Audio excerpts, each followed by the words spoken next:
কুমিল্লা ইসলামের নারীর মর্যাদা ও অধিকার শীর্ষক সেমিনার অনুষ্ঠিত হয়েছে। বৃহস্পতিবার জেলা উলামা পরিষদের উদ্যোগে কুমিল্লা শিল্পকলা একাডেমি মিলনায়তনে সেমিনার অনুষ্ঠিত হয়।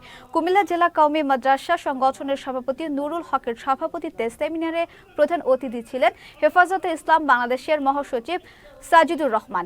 এতে প্রধান আলোচক ছিলেন আল্লামা নুরুল ইসলাম অলিপুরি। এছাড়া আরও উপস্থিত ছিলেন হাটহাজারী মাদ্রাসার মুহতামিম খলিল আহমেদ কুরাইশি ও চট্টগ্রাম নানুপুর মাদ্রাসার মুহতামিম মাওলানা সালাউদ্দিন নানুপুরি সহ অন্যান্যরা।